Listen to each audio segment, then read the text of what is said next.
masculine man, take one. Ooh, what makes a modern day masculine man? When you drink your liquor straight, a modern day masculine man. I pay all the bills, and I tells my woman the truth. Got my shit together, do what I wanna do, say what I wanna say. I won't bend, I won't break, you are not me, and I am not you. I kept it real, so now I can do what I wanna do. Modern masculine man. Welcome to Man School. Welcome to the Modern Masculine Man Podcast, bitch. Woo!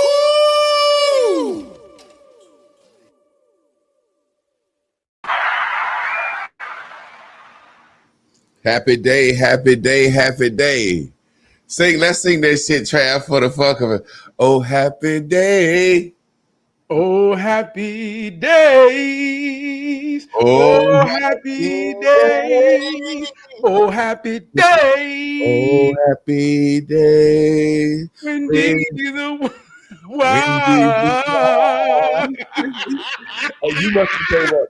I came up in the I came up in the Baptist. We was a little more smooth. You must have come up in the Holiness Church. I learned that out Sister Act 2 right there. That's one of my favorite movies. That's the Sister Act 2 version right there. Yes, sir. Oh, happy day. Oh, happy day. When Jesus was. Hey, man, I'm feeling good, man. It's a beautiful day in the motherfucking neighborhood. Man, we got a good show. I like looking at it, but I don't like looking at it. I just looked at the flyer. You know what I'm saying? And before we get started, man, tell us something about your week, man. Tell us something good and tell us something that was needed to be thought about. You know, I ain't gonna say something bad. Tell us something good and some you had to process on. When we call it bad, we're gonna start to say I had to process on that shit. Yeah, real life, man. Today, man, I had a leadership training class. And it was so powerful to be trained in that way about leadership in work terms, but realizing how true leadership ascends past your job into every aspect of your life.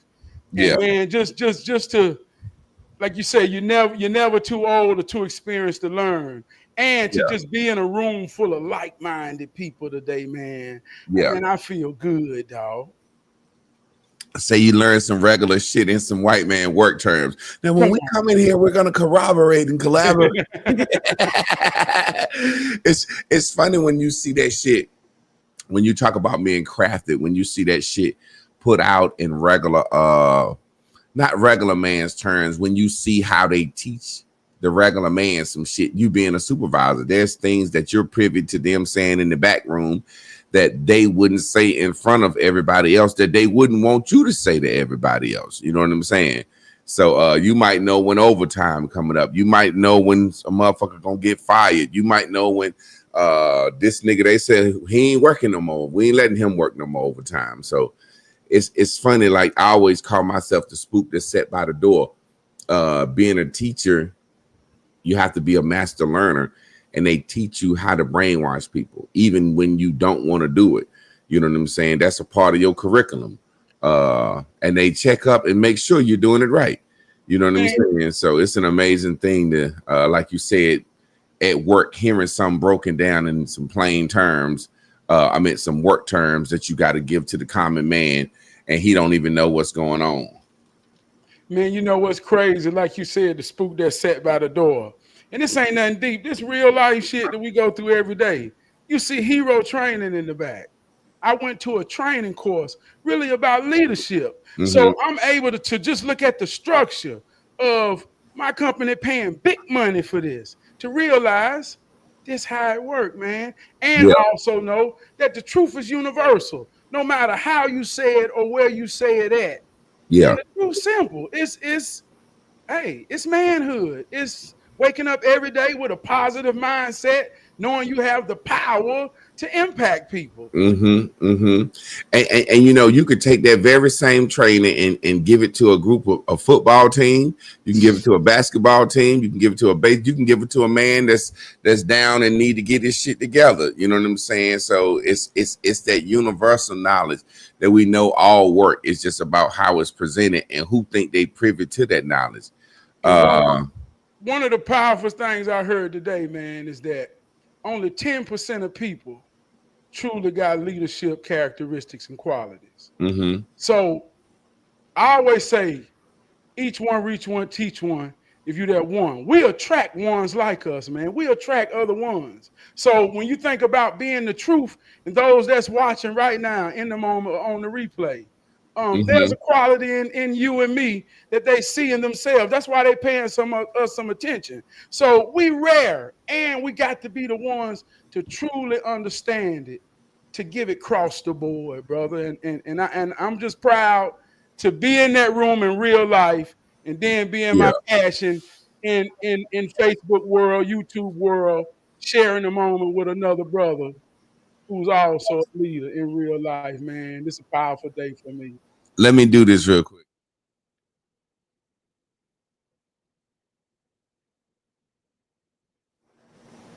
Yeah, I need to turn my little AC down. It's cool, but it ain't bothering me. But you know, man, I'm so OCD. Just hearing a new sound in my ears, it's on top of the AC. It'll ruin my whole night. I'd rather be hot than to hear that shit. Yeah. You know? Yeah, well, you sound good on this end. We don't hear no distractions. Well, if y'all don't, I'm gonna have to start leaving that bitch on. Then I'm just something I had to get used to. Okay, that's what's up. But yeah, man, we talking tonight about legacy, man. You know what I'm saying? Your living legacy or your dying legacy. We talk about every day, and most of the time when we think about the word legacy, we don't think about life. You know what I'm saying? We think about death. Like, what do you leave after you die? Like, what's your legacy? Even the word legacy comes from the word legend. You know what I'm saying? And legend on a map is saying this is the criteria for this, but legend in the world, we have our own criteria for legend. So like Michael Jackson, we'll say Michael Jackson was a legend. Or some people say Elvis Presley was a legend. That's somebody that's dead and gone, but they say they'll forever be remembered. Like you probably will never be able to say basketball without Michael Jordan. His name is cemented in that. You know what I'm saying? As a legacy. But when we watched the whole Michael Jordan video, I don't know if you watched that, we see that this man was an asshole, man. Yeah. Teammates, the organization, people that knew him, and even just sitting here watching this man's vibe, this man is an asshole. So when it's all said and done, your legacy can be the tennis shoe, the statue, one of the greatest basketball players ever. But while you're on earth, how you impacted people will last on too. That might not be as big as, you know what I'm saying, the statue or the sneakers, but it's some motherfuckers going around saying Michael Jordan ain't shit, or motherfuckers slapped me at practice, or wouldn't let certain players eat, just being an asshole for no reason. So when we get into legacy, we want to talk about what you leave when you die, but we want to talk about what you're doing each day. Each day, like right now, if somebody was to talk about Javon or Trab. So let me read it. I like to read. Redefining legacy. Legacy isn't just what you leave when you die, it's how you live now. Are you performing for the future or planting in the present? What you're doing daily. What are you daily passing on? How do people feel about you? Are you known for wisdom and peace, oppression, ego, and chaos? You see what I'm saying? So we're gonna dive into that, man. First, before we dive into the point, we're gonna talk about what we know people know legacy to mean. How do you feel about dying, leaving shit for your kids? Do you got your will plan? Things that I think about all the time that I don't think about.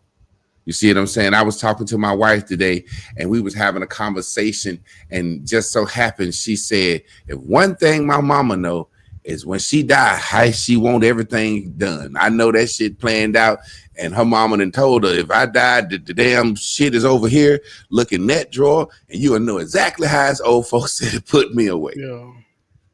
Do we think about that? Do we think about our health? Do we think about legacy? Let's talk about that in that aspect first. Then we're going to go into, the flip side of it. Well, one thing about legacy, we all know when death comes to family, we see how people act a fool. Yeah. I hate to say that, but that's just the way it is. Entitlement kick in. People start falling out over the tangible things, the physical things. And I think most of the time when we hear legacy or what my mom and daddy gonna leave, we only think about something physical. And that's where we get so entangled in, I'm gonna just say it, bullshit. Yeah. The bullshit that we dealing with now that grandma gone. But I think the true legacy is what's inside of us. It ain't the tangible things. It ain't the physical things. Like me and you talk all the time. Well, I remember my grandmama said, I remember my granddaddy said, that's legacy. Something that you're going to always be able to go in your memory bank and make a withdrawal in a dark moment that can pull her baby or his baby through. That's legacy.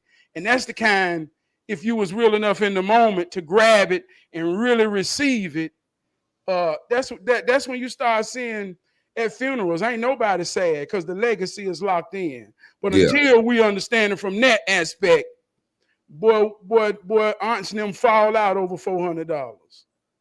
Yeah, man, there's a saying, a man is not appreciated until he's gone. I don't know if you ever heard that. When a man is laying in his casket, that's when we know by what people say about your funeral. I've been to funerals, sadly to say, some people in my family, and the pastor kind of, you could tell he dodging around saying this motherfucker won't shit. You know what I'm saying? I've had family members, uncles, you know what I'm saying, and cousins. What he damn near tipping around. Y'all know this motherfucker going to hell. You know what I'm saying? He tipping around this shit. And sometimes I look at like what you said, when I look at some of my uncle's legacy, or even my grandfather's legacy. My grandfather, he passed shit down, as far as land and whatnot, or whatever. But as far as being a hellraiser and passing that down, and a drinking spirit and a ass kicking cussing spirit that, as old folks said, he sired 6 sons, and all the motherfuckers was ass kicking cussing motherfuckers. You know what I'm saying? One of them still alive today, and he's always been the stable one that, regained the land for the family when my granddaddy made mistakes and, gambling shit. He's a stable motherfucker. He's a hardworking man, and he's always said, he live in Charlotte. So when I'm coming up to Charlotte to fuck with my Uncle Buck, and I'm gonna fuck with you. But he's always said, man, he wanted his mama to have something.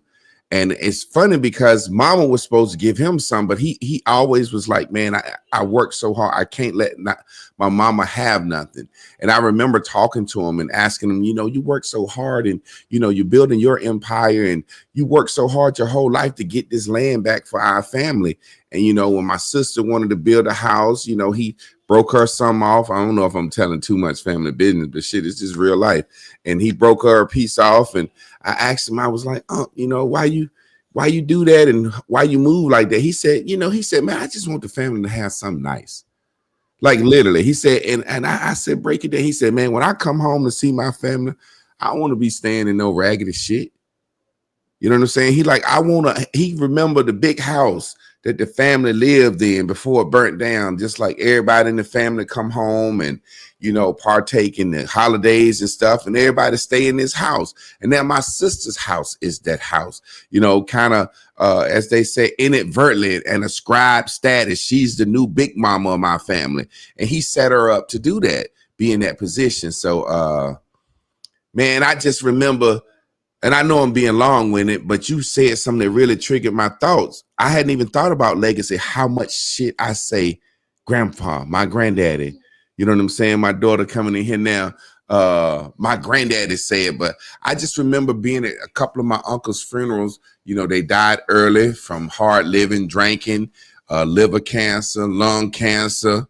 And I know the pastor knew them, but he was just say shit like he was a funny guy. Y'all know he tripped out. It was nothing he could say good about my uncles. And I just remember feeling like, damn, motherfucker, you all but go on and say they going to hell and you can't figure out no shit to say. You know what I'm saying? And he could tell time now. That motherfucker could tell some time. You know what I'm saying? Figuring out some shit to say. But go ahead, man. That right there touched me. Well, you know, and let's say this too, even in the most purest context of legacy of leaving somebody something, listen to me. That is simply an insurance policy. That ain't no deep, you thinking you got, that is an insurance policy. So if you true about it on that level, if you got a job, it's in your benefits. If not, get you an outside plan, something you can afford to assure that you will leave your children or whoever something. That ain't deep. Let's stop making it seem so mystical and unattainable or a white type of thing that black people ain't got access to. I want to say it in that manner. Yeah. But on the flip side, my granddaddy told me one time, and I always say it was a story about how we lost land, right? My granddad had a brother-in-law, which was my grandma's brother. He died almost before I was born. So he died in the late 70s, right? But he left all his siblings 33 acres somewhere down in South Carolina, 25 acres here. He left them a piece of something everywhere. And I remember growing up, we would always go to the land and have a family reunion. Mm-hmm. So my granddaddy told me, he said, well, we all wanted to honor the land. And throughout the years, because I was close to the land down here, I would go pay the taxes. I would get it surveyed. And, you know, I would do that part for everybody. And we made an agreement that when we got old, if we sold, we would split the money. So he said, well, Clarence died. He was the main brother who was over everything. Mm-hmm. So one day his son come to me, say, Uncle Ben, my daddy has some land down here, 25 acres. I need you to go show me where it's at. Yeah. See, Clarence came understanding. He just looking at the paperwork and his daddy's name was on it. So he didn't understand the story and the commitment and all of these years that's been going in to hold something for the family. Mm-hmm. So my granddad told Clarence, he said, look, that ain't your daddy land like that. We got to have understanding. And Clarence Jr. didn't want to hear that. Nah, this is my daddy land. Yeah. So my granddad felt offended. Well, you go find the land yourself and you go pay the taxes on it. Felt disrespected. Yeah. And he looked at me, he said, you know what? Clarence died. Clarence Jr. died. I don't know what happened to the land now.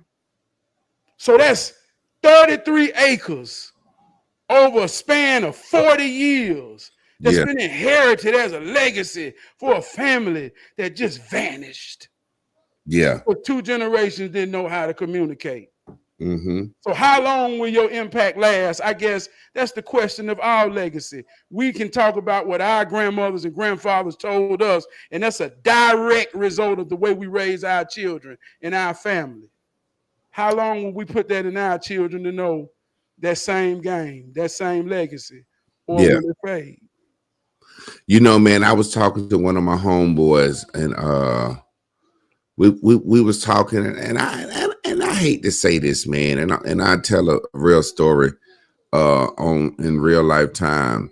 I just can't think of a situation where I done got my face dirty. Like, I know, and I know you're the same nigga like me. And when I say shit, I say astronomical shit. Like, I'm not extra motherfucker. I'm an extraterrestrial. So I say astronomical shit, bottom line shit that a motherfucker said, now this nigga always saying some shit. But I can't think of one time in my motherfucking life where my face was dirty, where somebody could say, Javon did me wrong. Javon stole something from me. Javon fucked my girl or fucked my wife or did some fuck shit. I just can't think of one. And I pride myself in that in every situation in my life since a child. I'm talking about I ain't stole no motherfuckers Hot Wheels cars. Yeah. No, I'm serious. Yeah. I'm serious. I'm not bullshitting. And everybody that know me, I remember one time, and this is juxtaposing a story. It was so funny. I was on Facebook one day and this girl got mad at me and she said, I know a guy that said you cooked for him and wanted to toss his salad. You know what I'm saying? And I was happy. I was like, oh shit, I'm gay now. Like, when somebody put a gay room on you, you really starting to blow.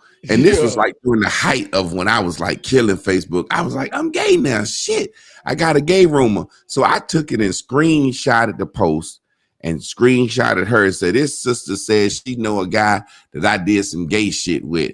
I'm gay now. I said, y'all tag her and tell her to bring the gay story forward. She got so upset that she inboxed me. I'm sorry. I just said that you made me mad. I said, no. I responded with her. Then I posted the story of her. This chick begged me to let her be my friend again because I blocked her. So she made a new page. I told her, come on my show, my live, and explain why you said that bullshit. You know what I'm saying? So the point I'm making is, when people start to say certain things about you, good or bad, you're starting to build a legacy of what you're known for. Because it's a motherfucker that'll try to tear you down now. Yeah. It's a motherfucker that'll try to tear you down. This nigga up here singing and shit. Motherfucker used to be this, and these niggas trying to do this, and these niggas ain't gonna do shit. You know what I'm saying? And come with some shit from back in the day. My entire point was about this was so beautiful. I said, man, after the lady came on my live, I said, now, you know, as popular as I am, if I'd have did some gay shit or molested a little cousin or you know what I'm saying, shit like that, you go, motherfuckers go tell on your motherfucking ass. That shit would have been, it came out.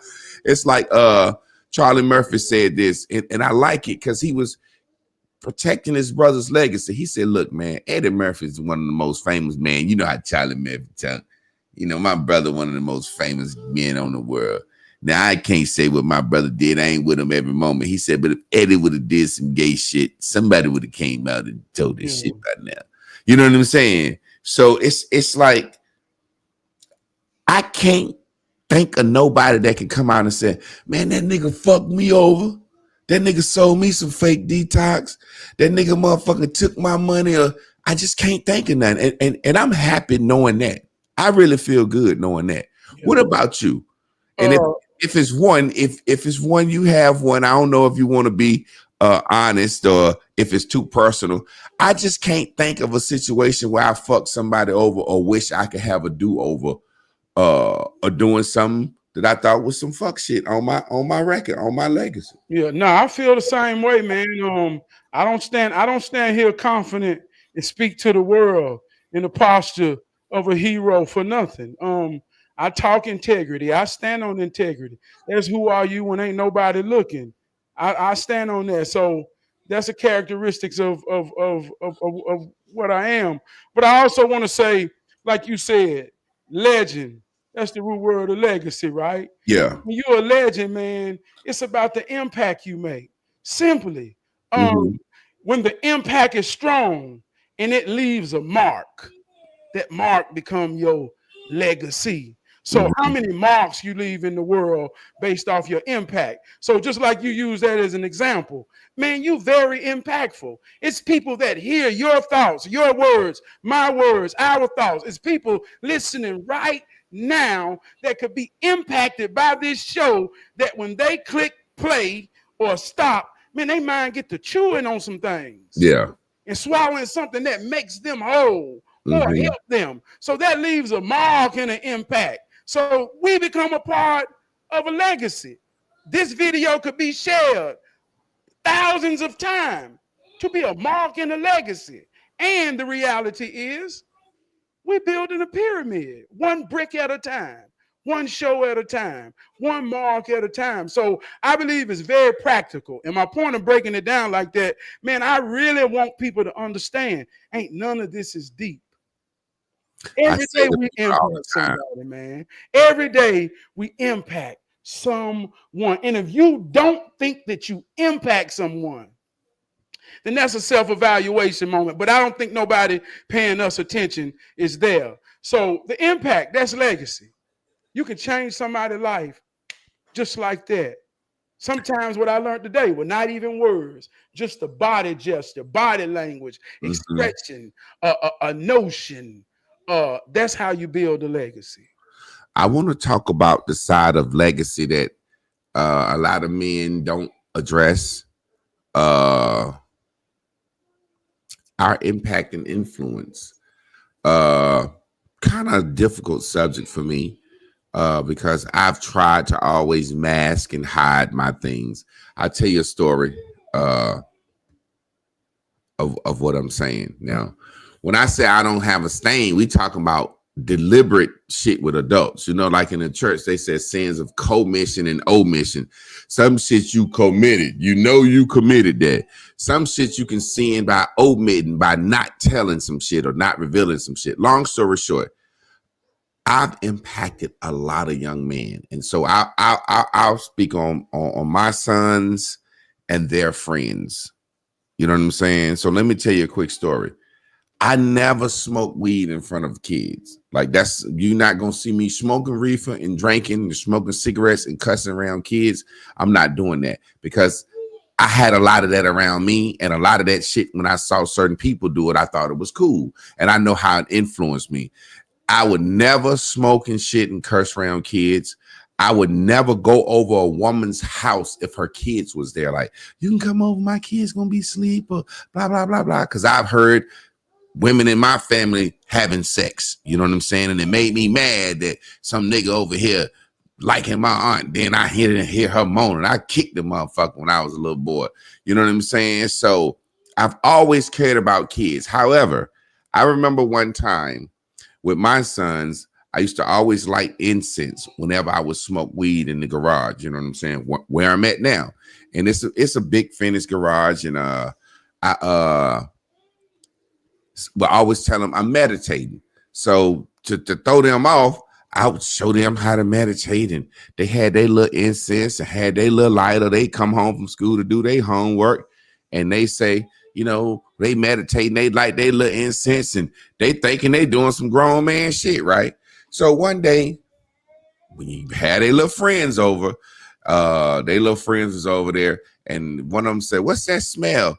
And one of them said, "That's incense. You know, my dad meditating." He was like, "Yeah, but it's some weed too." You know what I'm saying? So I didn't know that until they were grown when they told me this.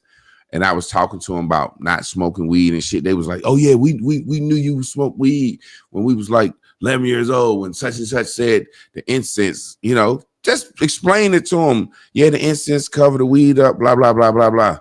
So having said that long story, I have a long track list of young men through them that can sit here and vouch for me, but all the little niggas smoke weed. So I be feeling like maybe I had something to do with that. That's one of those things that I say, you know, as I don't got no stain as no motherfucking man, but that's one of those things I say omitted. You know what I'm saying? How do you feel about the things that you do that the children or men or women around you may look at you and judge you for? And you say, "Hey, I'm just living," but we are influential people, as you said that. That's real, man. And I put that in my category. Let's talk about the other side of it. Yeah, hey, look, I put that in my category.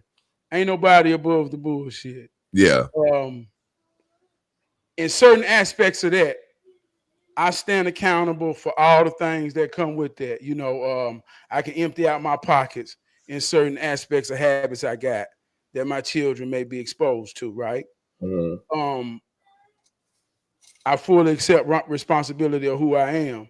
I also put a conscious effort in explaining it from an objective standpoint to do as I teach them to understand. You know what I mean? To say not as I do, but also look, this is why daddy do this.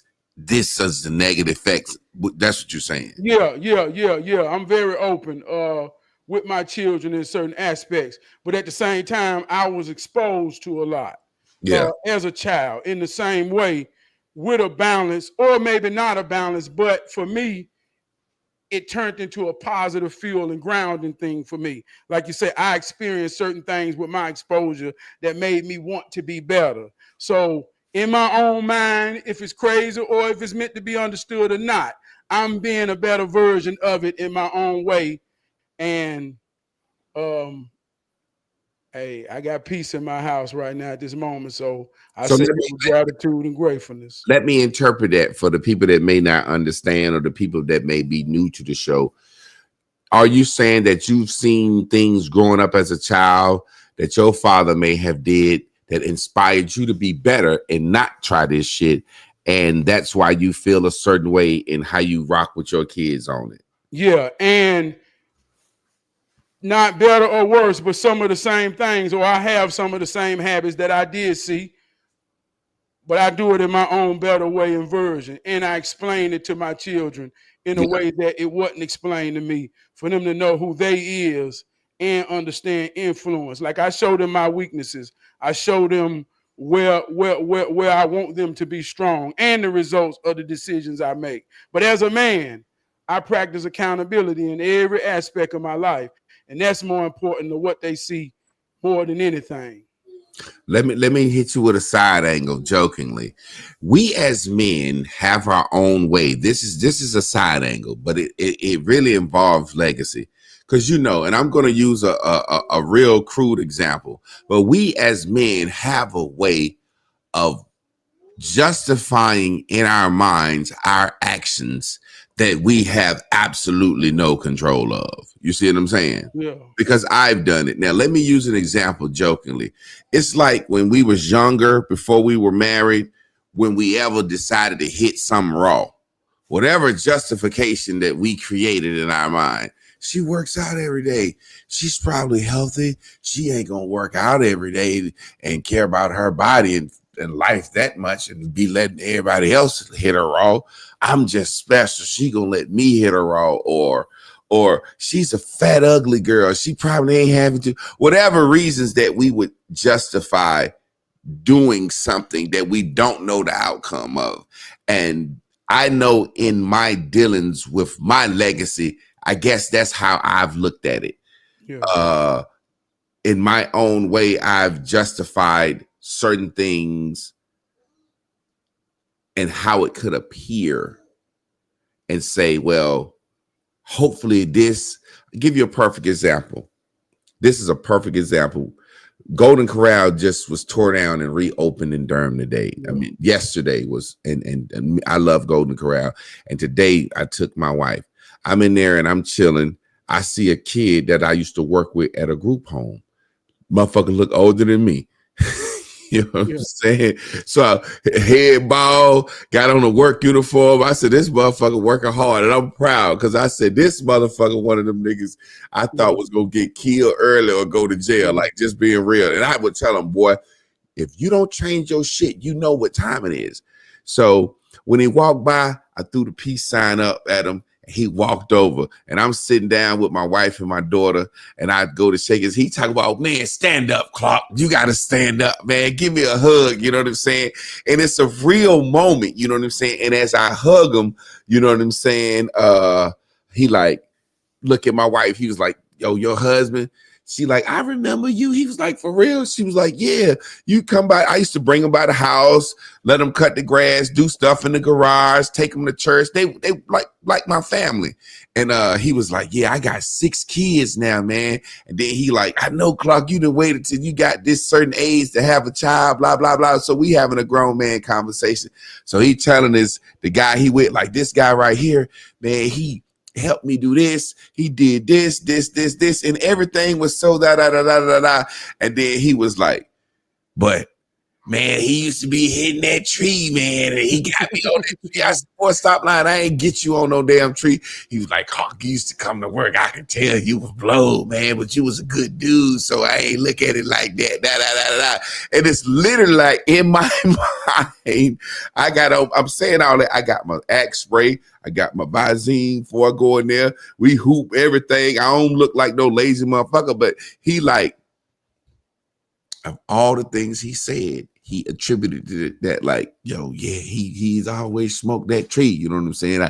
I still hit that tree clock and laughing like, then he like, I got that. I said, no, I don't need no damn weed from you. You understand?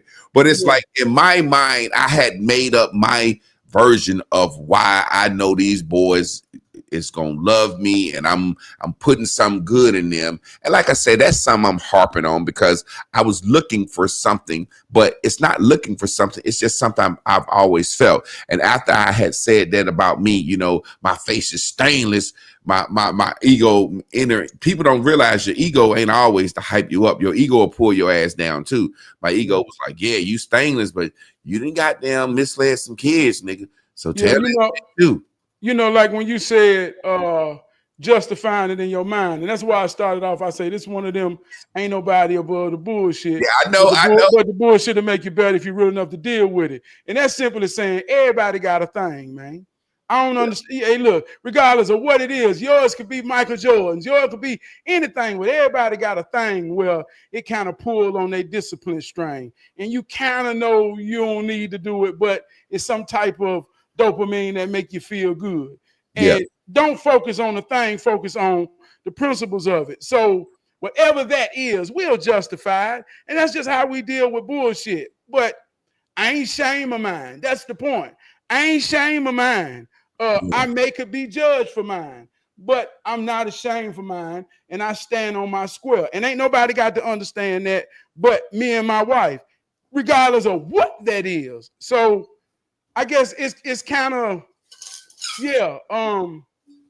what's understood don't need to be explained, and it comes off as being justifying it when you have to explain it in a way that you ain't above the bullshit neither. What the hell? You see what I'm saying? So I know what you mean. Me, I always say, man, I don't have no regrets. Everything I ever did in my life, if I go back and look at it, I was praying. And I got a little joke, and people get mad at me. I got a little song. Whenever I'm finna do something, and I know I want to do something, I always say, well, I can't ask God to help me on this. So I said, devil, I need you to do what you do. Devil, I need you to come through like you do. Devil, I need you. Now imagine me as a young man. My mindset has always been like this. Imagine me as a young man leaving the strip club and talk to some strippers and then guaranteed them, I was always sharp. You know, I see the girls come in. Once I talk to one of them, they come in Wednesday and they strip Wednesday, Thursday, Friday, Saturday, and Sunday. By Friday, if they do coke or anything like that, they just snorted that shit up. You know what I'm saying? So I would be like, y'all need anything? You know, just saying shit, thinking I'm smart and fucked around and struck like, yeah, we need some coke. You know what I'm saying? So I'm like in college, riding around, looking for some coke. And I'm saying to myself, Lord, I hope I can find them some coke. I hope the niggas that sell me the coke in this city that I'm not from don't rob me. You know what I'm saying? I hope it's some good coke too. So I'm sitting there saying, oh, Lord, Lord, Lord. And then some of you said, boy, you can't ask the Lord to bless you in buying coke for strippers that you trying to turn out. So then some just came over me and said, well, devil, look out for a nigga. And that's why I've always been like I am. I don't have no sadness, remorse. The point of making everything I've ever done, I was hoping, wishing, and praying that shit happened, whether it was something that people think is good or bad. Me, I've always been about me, and I think that'll be a part of my legacy, whether good or bad. You know, when they lay me in the motherfucking ground, and the people that I grew up with in high school and went to college, and anybody that get on that mic, they gonna say that nigga stood on his square. He was about himself. You know what I'm saying? And he never faked the funk, and he loved black people. You know, I think ultimately that's what people gonna say, and that's all I really care about. I know it's some shit that I didn't say it on this internet that's gonna do some at some point at some time. Tupac said I might not be the one to do it. He said, but I know for sure I'm the voice that sparks the one. And you know, we can't even act like Tupac ain't said some shit that might be one of the reasons we talk our shit now. You know what I'm saying? So I know my legacy will live on, and you know, men like us legacy gonna live on. But yeah, I had to get that out. Yeah, I want to say, man, on the real side, fatherhood, we talk about legacy. Yeah. You know, heroism. When your babies look up at you, man, they got to see a legend. And I don't think there's no alternative from a man's mind that stand before his woman or his children. Even if you crazy and it don't make no sense in nobody's mind but yours, you got to think they looking at a legend. Mm-hmm. So like for me, and I say this humbly, but to leave an impact in football and to be somewhat a legend, right? Yeah. I got a 16-year-old son that play football. Yeah. You know, for me, boys in you, boys in you, boys in you. I want to see it come out. Yeah. I want to see it come out. Yeah. I asked him on his 16th birthday, I say, son, tell me one of your most proudest moments of your life. Yeah. He said, the first time I made the AB honor roll in high school, and every time I made it after that. And I had to swallow that and chew on that to realize. You see what I'm saying, man? I know where you're going. I had to swallow that and chew on that to realize that he already getting points on his scoreboard. Mm-hmm. And it's in a whole different game than mine. So me thinking that my legacy is a part of his legacy, I got to realize that that ain't what it's about. The impact I give him, no matter if I use what I learned from football or not, it's the principles that I'm putting in him, and that game gonna come out however he see fit. Yeah, I told you I was in a management class today, and they say this is an example I want to use that I apply right to my son. They say when you hiring or interviewing someone for a job, what qualities do you look for? They say, hold right there. They say, write down all the qualities of a good employee. Mm-hmm. So we wrote down all the qualities of a good employee. And then she asks us a question. She say, now, are those qualities based off you? I say, yeah. She said, why would you say that? I say, because I'm the example of a good employee. That's how I became a leader. She said, well, here's the trick to that. You're going to track those qualities and you're going to expect many use. And that's where your leadership will fail. Mm-hmm. And expect people to be you, no matter how much you teaching them the principles and quality. You have to be able to allow them to be their version of it. Mm-hmm. Yeah. So in legacy, man, expectations is the seed of disappointment. Through our own expectations, we can be leaving marks of impact that ain't positive when we got all the intentions of thinking we doing good. And not understanding, man, the legacy we leave behind can be pain. And brother, I'm going to tell you this, I'm going to say this, and it's a vulnerable moment about legacy and impact. I had a moment this morning as a daddy.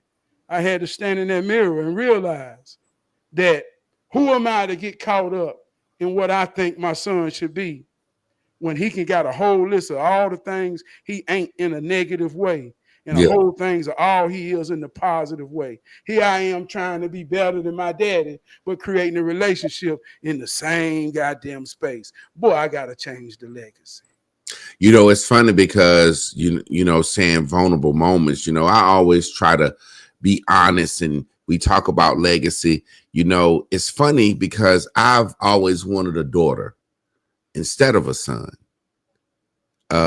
You know, I didn't have my first biological child till I was 45 44 years old. And I thought I didn't want kids because of how my relationship with my father, the people in my family that I saw that were fatherless, and then being a school teacher, you know what I'm saying? I was like Abraham in the Bible. You know, God said he promised Abraham a seed, and Sarah couldn't have babies, and he had to get a seed from somebody else, you know what I'm saying? But God came around with Abraham.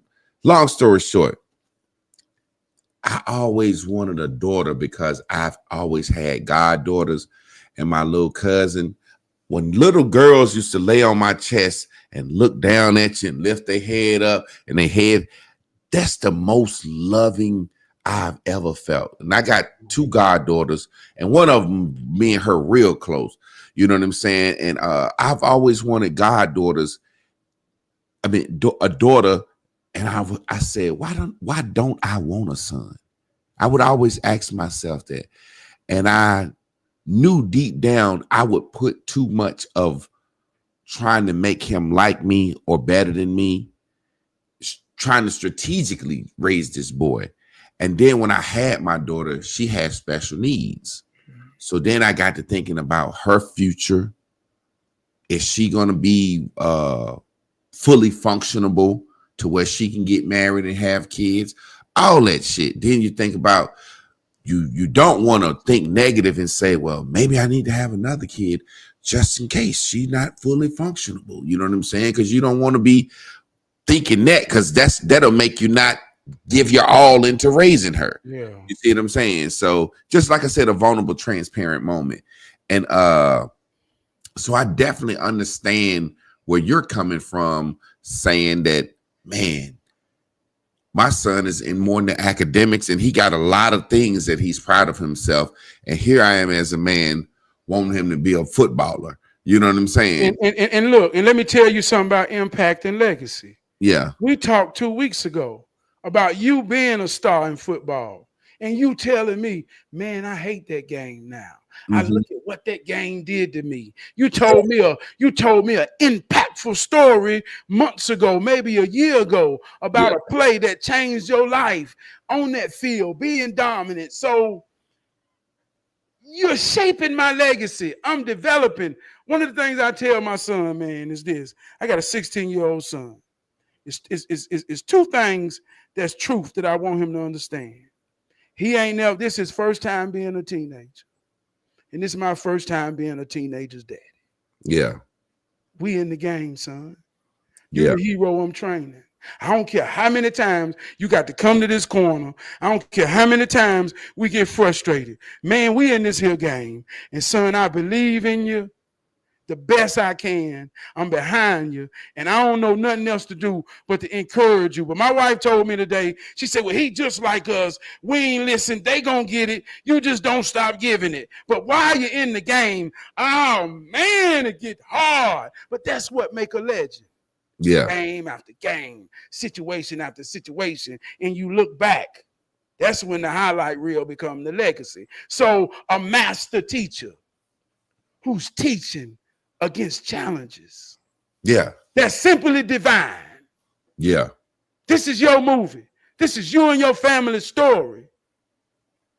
A powerful man, man. A powerful man with a whole lot of attention watching. Yeah. Come on, man. You ain't got to be vulnerable. If somebody real enough to know what this is and they empathize, even with your ego, in a positive way, a powerful way, or any type of way, man, you worthy of this role, brother. You know what's hey, look, man, I want to say, I don't mean, but I want to say, I got to get this out. You worthy of this role. Yeah. And it's going to be one of the greatest stories ever told. And you can't answer the legacy. All you can say, all I can say, all we can say, watch the goddamn movie. This motherfucker good. Yeah, man, and I appreciate the encouragement, man. I know what you just did, and I know where the spirit of that's coming from, because just lately, the last couple of days with my daughter, I've had some things that was been so dope, because she has Down syndrome, so she's not speaking yet, and she just started walking this year. And one of the things that she was speaking, saying dada, saying certain words and doing little signs, but she regressed. So they said that she may have autism as well. So long story short,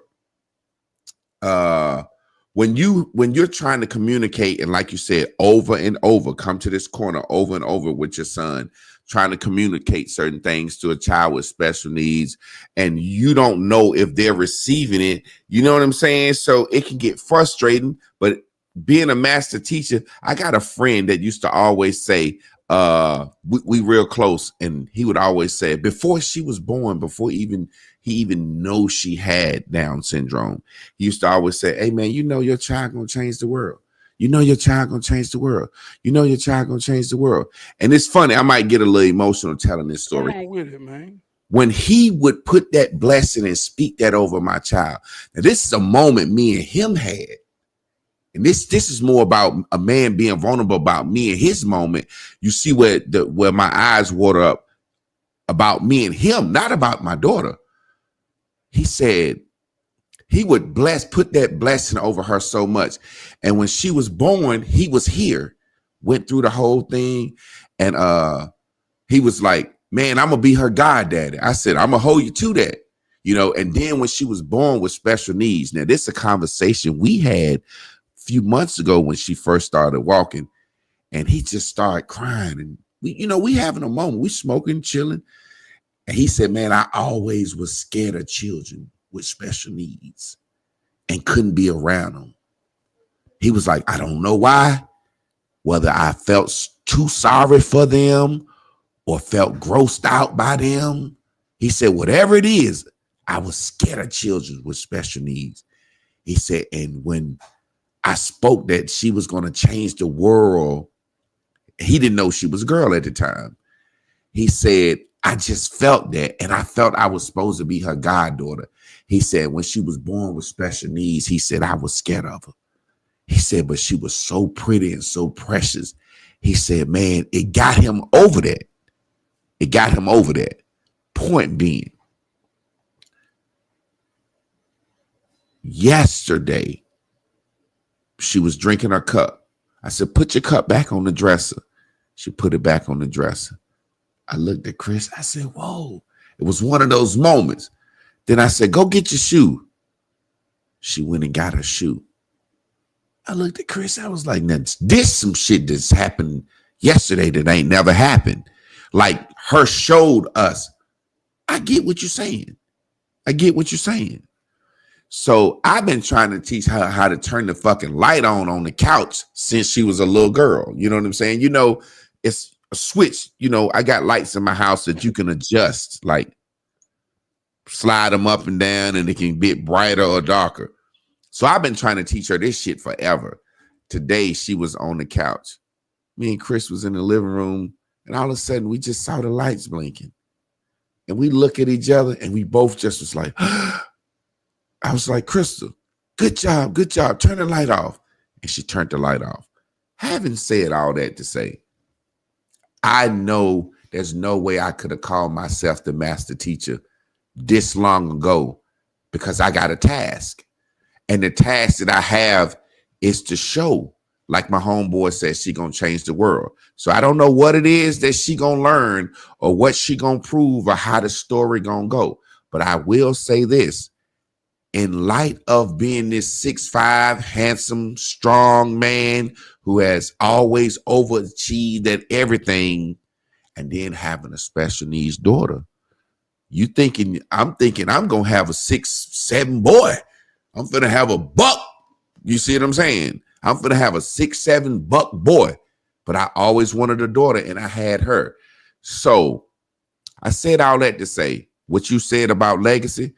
Man, you know how many motherfuckers inbox me that little retarded baby of yours, or on my page say stuff, and I don't even delete it. You see what I'm saying? So it's having a legacy, and I think that master teacher legacy it's gonna ride, and it's gonna shine so deep in her one day where motherfuckers be like, you know, this nigga little girl was Down syndrome, and autistic, and this little joker is a bad motherfucker out here. Hey, You know what look, I'm saying? man, on some real shit, man. I always say this in real life. I say, man, you fucking with me, ain't you, man? You fucking with me, ain't you, brother? And I say this to say,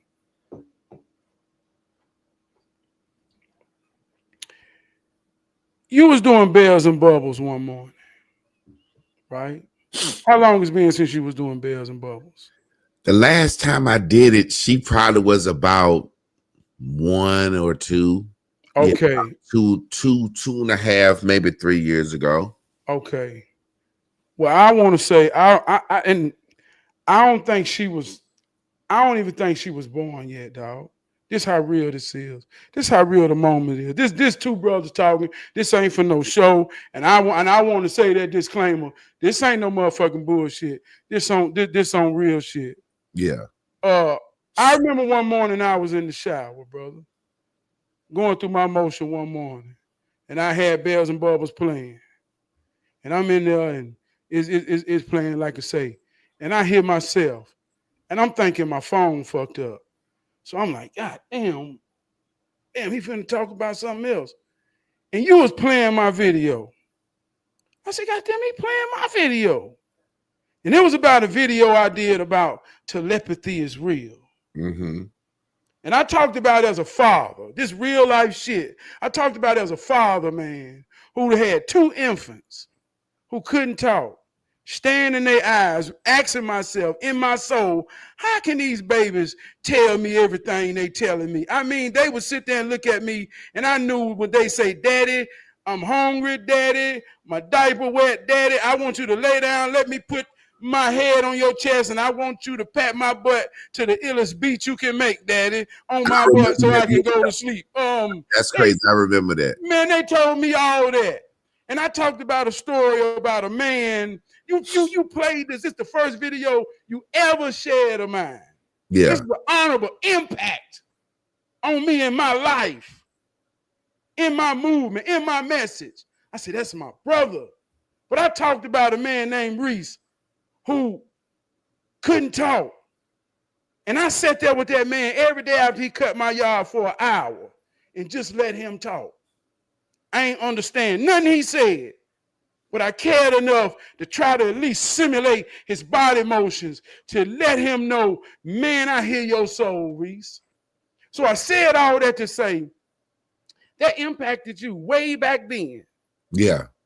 And to hear that same truth, that's real. This ain't no deep shit. If you're a parent and you have paid attention to your baby from the time they came out to the time they was able to express themselves, y'all been communicating for at least 3-4 years on a back and forth basis with no words, and ain't no words in their thought. So what are they even thinking to help you understand what they want, what they need? That's power. So for you to have this extended ability, see, it can be a gift if you look at it. Yeah. I told you I was in training today about communication. I'm talking about some work shit. I work with Asians, Mexicans who can't speak no English, but depend on me to communicate. This ain't no deep shit. So you're getting something powerful in a way that when that time comes, because it's coming, boy, you're going to cherish and understand the power of truly being a master teacher. And she giving you something that very few in the world get to understand, brother. And that's how to communicate with your baby soul. And that's what's wrong with babies out here now who can be seen to seem perfect. Yeah. Can't nobody understand their soul. And they know how to talk good. The funny thing is I've worked with people with special needs before, and I've always enjoyed it. And I told Chris one day, I said, what if I have a special needs child? She said, why would you say something like that? I said, I don't know why. It's just in my head. You know what I'm saying? And she was like, I don't think you should say that. You know what I'm saying? So it's a situation where when it come down to it, when you was talking about everybody got they how do you say it? And I'm gonna use a scripture from the Bible. You said everybody got their vice, everybody got their thing. You know what I'm saying? when you were saying thing, you know, a motherfucker might like reefer, some nigga might like liquor, some niggas like running whores, some niggas like gambling, some niggas lazy, some niggas procrastinate. You know what I'm saying? The funny thing about me and how I look at my life, and I don't know if I hyperbolize shit to help me deal with it. Like you said, to deal with the bullshit. We tell our own selves whatever story we need to tell ourselves to mentally live, right? So the Bible say everybody, Paul said he went to God 3 times and prayed. He said, I got a thorn in my flesh, a thorn in my side. Remove it from me. And he said the 3rd time God responded and said, I'm not going to remove this thorn from you. He said, why? He said, because it's the very thing that'll keep you humble. Come on now. It's the very thing that'll keep you humble and say, motherfucker, you ain't all that. You see what I'm saying? Perfect. You ain't perfect. Yeah. So in my own what am I trying to say? In my own analysis of that scripture, that's what she is for me. She's that thorn. She's that thing to say, you ain't no master motherfucking teacher. You got to keep learning. Then you got to learn about Down syndrome. You got to learn about autism. You got to learn about neurology. You got to learn about how the brain works. You got to learn about vaccines. You got to learn about a lot of shit now, nigga. You see what I'm saying? She is that thorn. She is that thing that I think whatever I needed to humble me. Because outside of that, man, you know, I've always thought I was motherfucking perfect. And you can't tell me that I ain't God sent for the world. A motherfucker can't tell me that God ain't and craft me with his own hands. And I don't even believe in all that mumbo jumbo shit. You know what I'm saying? Just being real. But I'm just using it as a reference so you can understand. And I know you're like me, fucking hero training. We right or we fucking crazy psychopaths. You see what I'm saying? You know what I'm saying? So I feel like God or the universe or whatever the fuck you want to call it, the cosmic slops, hand fucking picked me and come on now, made me to do what I was supposed to do. And I never had no children in life. You see what I'm saying? And one day some spoke to me and it said it's clear as day. If you don't become a real father, you're not going to know the experience and you're not going to be able to be the witness that I need you to be. Seriously. Yeah. So I said, okay, told my wife, well, I got to have a child. And in that, oh, this finna be motherfucking the second coming of Jesus Christ, my child. And then here it is. Bam. All right. What you going to do? Special needs. Okay. Humble yourself, nigga. You not perfect. This is something you can't motherfucking control. Because you know, and I'm not, she is perfect. She is exactly what she's supposed to be. Don't get me wrong. What I'm saying is the thing that a person can say, yeah. I needed that for my life. I know this because outside of her and how I feel about myself, and what I've done and what I know my mind is capable of, nigga, I'm the nigga you can't crack on. Like in school, you know what I mean? Like not being funny. I know that this is a reason. And that's why I celebrate it. Because when I said crack on, when we was in college, we would be places and whenever my friends would try to joke or crack me, the girls would kind of look at them like, what you doing? This nigga tall, he handsome, he just cooked all the fucking food, he DJing, he funny. You can't crack on this motherfucking man. Like you make yourself look stupid trying to make me look bad. You know what I'm saying? That's how it's always been.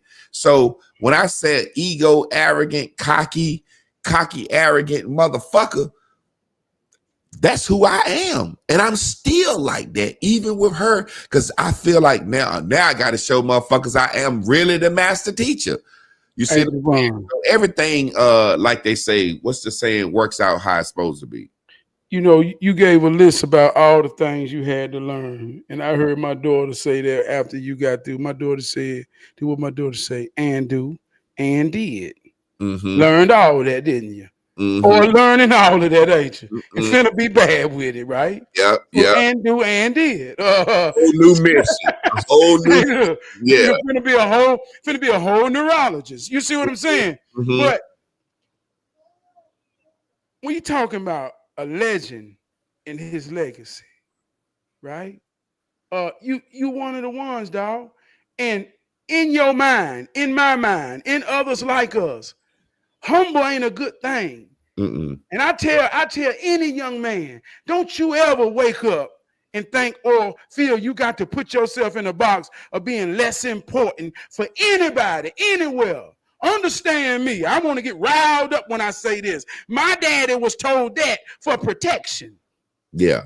We ain't in them times no more. Yeah. Let that big old light shine. You can't hide it. Be prepared for what come with that. Everybody can see the glow, but everybody can't handle the glare. That's just how it works. But I'm saying this to say, you don't ever be humble because life will humble you. Mm-hmm. Life gonna do that regardless. And it Ain't comes nobody from the but. word humiliate. That's where Hey, the word look. humble comes from. People don't know that. Humiliate. That's where that Hey. word comes from. When somebody said, I need to humble you, they're really saying I need to humiliate you. You know what I'm saying? So why would you ever do that to yourself? Mm-hmm. Let life do it. Because Mm-hmm. that's a part of growth. Ain't nobody above the bullshit. You got to deal with some humbling shit that life gonna deal with you. But when I say bullshit, bro, that's what grounds you. All that did was grounded you, planted you down, made, like you say, made you realize I got some challenges. But the power that come behind that, one, truly showing unconditional love through most conditions that people ain't built to deal with. Yeah. Truly finna learn something you didn't know. Mm-hmm. All for the right reason, not for no ego. You got to know. So, see. Hey, look, that's all I can end that on. Look, hey, look, man, I'm talking real life shit, brother. I like This how ain't you no, say, man, this ain't no goddamn, come on, man. I like how you said, gotta learn this, gotta learn this, gotta learn that. And you said your daughter said, how she said it, And did, and do. yeah, exactly.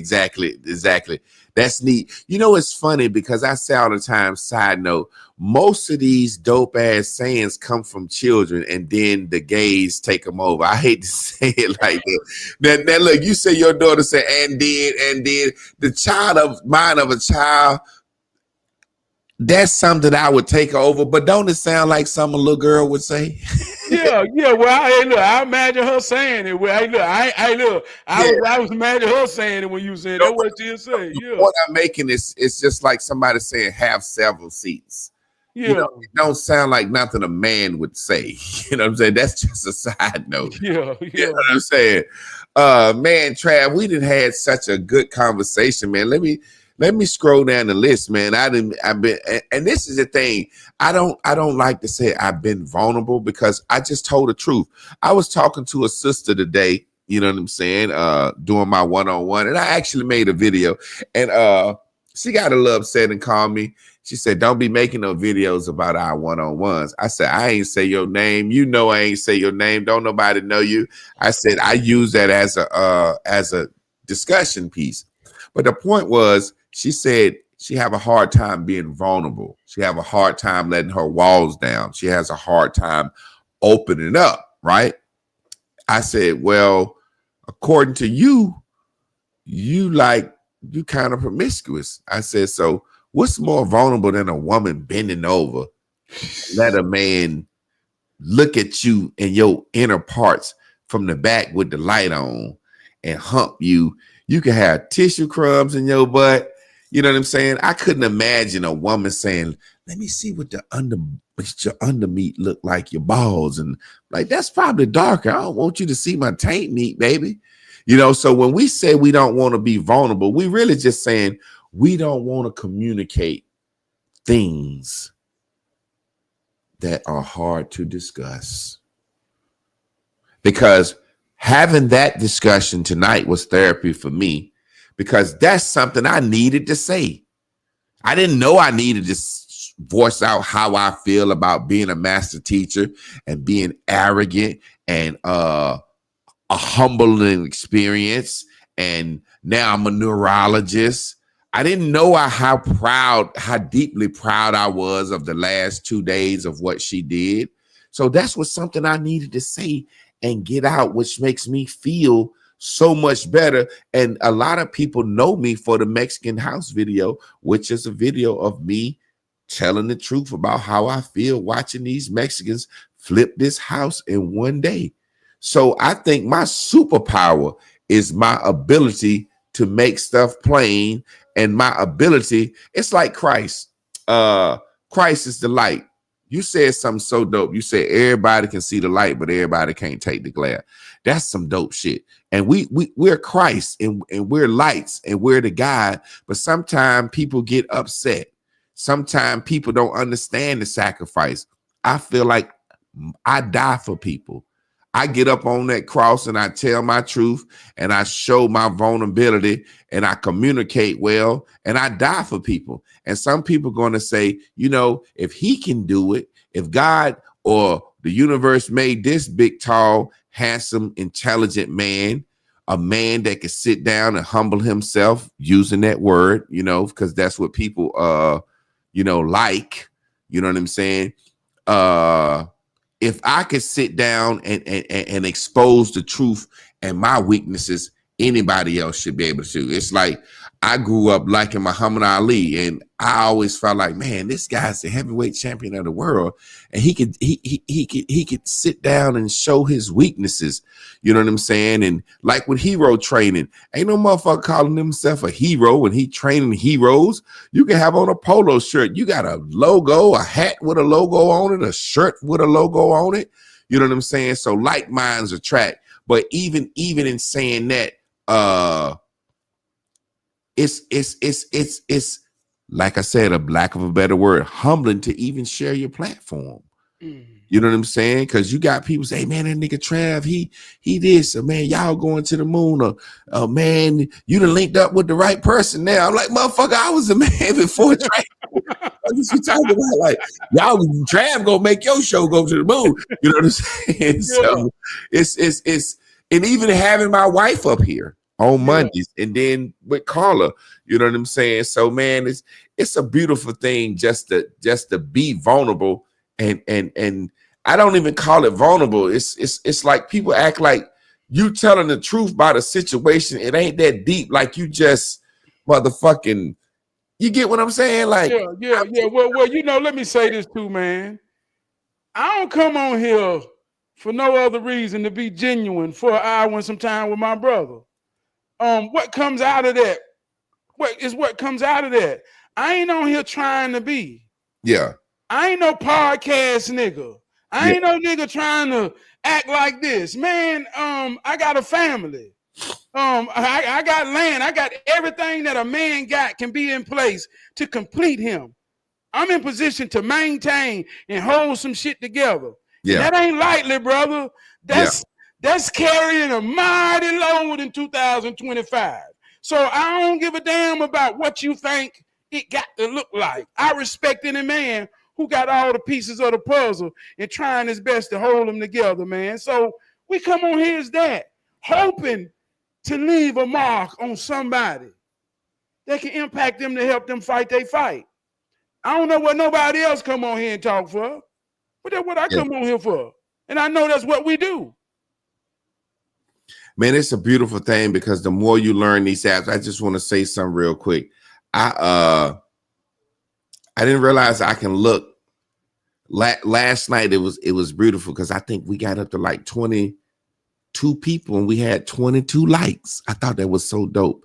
And then certain nights you have 100 people, 200 people, and get less likes. Like tonight we got 115 people with only 10 likes. So as far as legacy, I wanted to throw that out there about the measurables. Now, like you said, you ain't a podcast nigga and doing this podcast thing. I know for a fact if me and you, and I think we're going to do this at some point, just have a fuck around day with me and with Trab and Javon, fuck around and just talk about shit that's going on. You know, the war, this, from our perspective, and just I don't want to be no Wendy Williams nigga. And today, man, Puffy trial, you know what I'm saying? That bullshit. I'd rather be like Jay-Z said, man, less is many of us. They say it ain't many of us, less is more, it's plenty of us. I'd rather have these real conversations right here, because this shit is going to be left down in legacy. And I'm setting this all up to say the measurables, me coming from Facebook, can go live 30, 40,000 people to 113 people. I'm saying what I think is some of my best shit I've ever said now on these shows. Chris, look, she ready to tear some shit up. I'm saying what I think is some of the best shit now on these shows. You know what I'm saying? And it's less people listening. But we can't think about the tangibles. What grandma left us. Did she leave me a doll? Did she leave me this? You know what I'm saying? Got to think about posterity, the future. So I think I'm saying some of the most dopest shit now. And I think you had asked me the other day, you was like, man, can I chop some up, put up on Facebook? Man, chop this shit up, put this shit on the moon if you can. You know what I'm saying? Because I really feel like we're having men conversations. And I think over time, people are going to want to hear men conversation about men shit. So speak on how it feels continuing to put hero training out. Like if I can ask you online, if you don't mind, like do you keep up with how many books you sold so far? I ain't asking you to say a number, but do you go look at that shit? Like yeah. I look at it, and I'm gonna be honest with you. Hero training itself, that's who I am. That's who I always been. That's who I was when I was 16, 15 in a football huddle, encouraging my friends to give their best, encouraging them to experience. Well, you can hear your name called. Come and get on the tackle with me, man. Share it with me. Come on here. And they hear their name for the first time. Javon Clark on the tackle. You know, to see that electrify somebody and hope that they get addicted to it like I got addicted to it. And now I'm forming a team environment to where we having fun and we believe in each other. So this ain't something I'm trying to be. This is who I am. It's authentic. You know what I mean? So I get frustrated. Everybody get frustrated. I got a friend that say, man, you ain't got to prove nothing. The last show we talked about proving. He said, man, that was so powerful, the way y'all expressed that, because I be telling you that every day. But it's like I still feel like I got to prove it. So no, I ain't gonna never have enough hero training out there. I ain't gonna never stop talking. She must want to get on the camera before we get out of here. But you want to be on the camera with that? Yeah, bring on. Cause she don't never come in here when I'm doing my show, and she is just in and out. I'm like, Chris, come get her, cause I got a lot of. She feel the vibration. The vibration. I got cameras talking powerful. Like, don't knock this shit over me. Daddy don't want to fuss. Come on, Rat. Look, she grabbing the light already. You're gonna have to just put it in my lap, because you know she grabbed every damn thing. Yeah. Mama, before we get out of here, just stop grabbing stuff for a second. Come here. Stop grabbing stuff for a second. She can't hear me, can she? She can't do it what she can hear us, can she? Stop grabbing stuff for a second. Yeah. Say, hey. Change your mind. Yeah, she changed her mind. Look at her. You know, all kids. Look, I sometimes I be saying shit like normal kids or regular kids. It's like all kids, and you be like, show them that little shit you can do. They look at you like, man, I ain't finna do that shit because you want me to do it. You know what I'm saying? Hey, so, look, from what I saw, all she wanted to is affirm she got access to her dad. And she happy now. Look at her. She just wanted to know she had access. Yeah. That's all she wanted. And look, and coming in the garage, like I said, when I'm doing my show, naturally, I'm always got the door shut. Hold on, boo. That's heavy. Then when I'm doing my show, naturally, normally I always got the door shut, so the door open tonight. So she out and about, and she coming in here. You gonna go with Mama? You gonna go with Mama so I can finish? Come grab her, Chris. So I'm gonna get a lot of camera time soon. Yeah, man. Man, I've had a great show. I've had a great night. Let me check some out real quick. Trav, look, man, I don't know if you own X. Most of our views come from X, so you got to get on X, man. Twitter. Okay, yeah, I'm already on there. Oh, okay. So Twitter, we thank y'all for tuning in. Twitter, y'all share. You know what I'm saying? I'm getting newly familiar with Twitter, but I really appreciate y'all. I appreciate y'all out there, IG world, out there in Facebook world, out there in YouTube world. Y'all can share this. If y'all like this, share it. You know what I'm saying? Let the people know. Every Monday, Tuesday, and Wednesday, I got me and my wife up here for Marriage Mondays. We talking about real life, real love situations. I got me and my guy Trab up here. We talking about real life, real love, real self-improvement. Me and Miss Carla, we talking about real life, real love, self-improvement.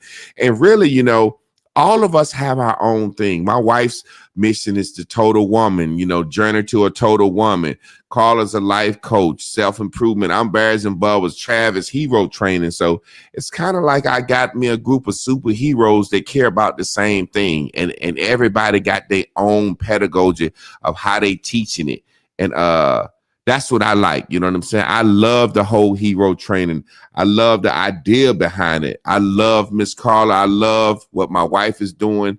It's like we saying all the same thing. You ever looked at, notice that when you read the Bible, when you read the Sanskrits, everybody, as much as I hate to say it, and if everybody was dumb or not, everybody said the earth is sitting on a foundation with a fucking dome on the top. Every coach has said the same motherfucking thing. You know what I'm saying? I got my own reasons. I think the earth is a bowl, like literally like a bowl. So it looks like a circle.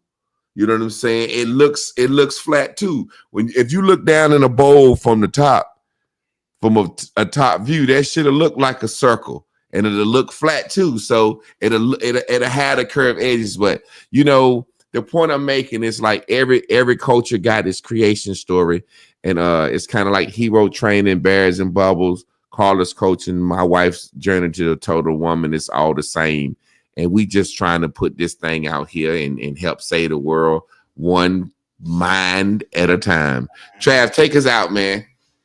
I'm just living this old life of mine. It's one of a kind, and it ain't never been lived before. So ain't no way in hell somebody about to tell me how this is supposed to go. It's your story. Some music behind that, man. It's your story. It's your story. You the main character. Write that thing and write it good.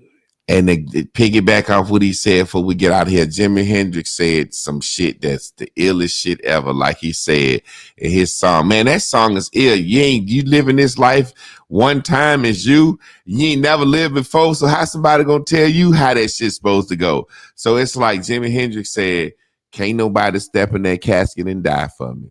So ain't nobody gonna tell me how to live. Catomani. Y'all stay tuned in, tapped in, turned on. We'll see y'all tomorrow night, 9 p.m. Eastern Standard Time. Peace.